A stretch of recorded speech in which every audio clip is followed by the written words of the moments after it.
বিধানসভায় থাকছে না ইন্ডিয়া জোট। দিল্লি বিধানসভায় থাকছে না ইন্ডিয়া জোট। এই মুহূর্তে যে বড় খবরের দিকে নজর রেখেছি, দিল্লি বিধানসভায় থাকছে না ইন্ডিয়া জোট, একাই লড়বে অরবিন্দ কেজরিওয়াল। দিল্লি বিধানসভায় থাকছে না ইন্ডিয়া জোট। ফোনে রয়েছেন deputy news editor Raju Bhattacharya. রাজুদা, দিল্লি বিধানসভায় থাকছে না ইন্ডিয়া জোট।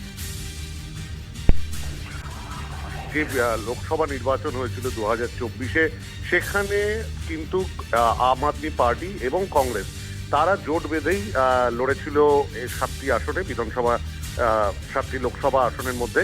কিন্তু সেখানে ভরাডুবি হয়েছিল, 7-7 করেছিল বিজেপি। সম্প্রতি মহারাষ্ট্র বিধানসভা নির্বাচনে ভরাডুবি হয়েছে ইন্ডিয়া জোটের।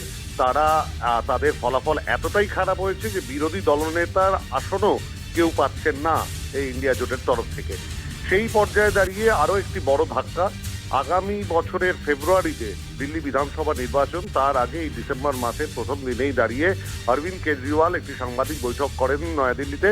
সেখানেই তিনি পরিষ্কার করে দিয়েছেন যে বিধানসভা নির্বাচনে একাই লড়বে আম আদমি পার্টি, যেমনটা তারা ইতিপূর্বে লড়াই করেছে, এবং একার ক্ষমতাতেই শুধুমাত্র যেতে সরকার গঠন করা নয়, প্রায় ক্লিন সুইপ তারা করেছে।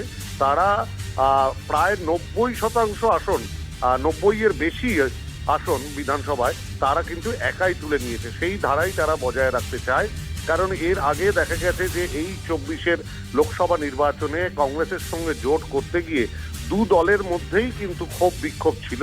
কংগ্রেসের মধ্য থেকেও বেশ কিছু সিনিয়র নেতা তারা এই জোটের বিরোধিতা করে কংগ্রেস ছেড়ে দেন। আপেরও 2-3 বড় নেতা তারা কিন্তু আপ দল ছেড়ে দেন এই জোটের বিরোধিতা করে। ফলে অরবিন্দ কেজরিওয়াল এটা বুঝতে পেরেছেন যে বিধানসভা নির্বাচনে যদি জোটের দিকে যাওয়া যায়, সেই জোট কখনোই মসৃণ হবে না। দুই দলের লোকজনই বা দুই দলের সমর্থকরা তারাও এই জোটকে মেনে নেবেন না, যেটাকে বলা হয় ভোট ট্রান্সফার হওয়া।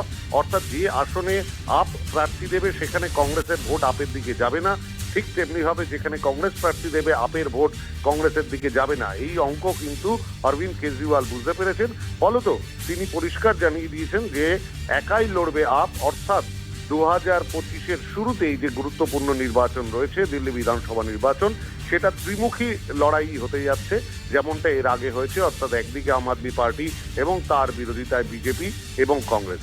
স্নেহা, ধন্যবাদ রাজুদা। আমরা কথা বলছিলাম ডেপুটি নিউজ এডিটর রাজু ভট্টাচার্যের সঙ্গে। দিল্লি বিধানসভায় থাকছে না ইন্ডিয়া জোট, একাই লড়বে অরবিন্দ কেজরিওয়ালের আম আদমি পার্টি।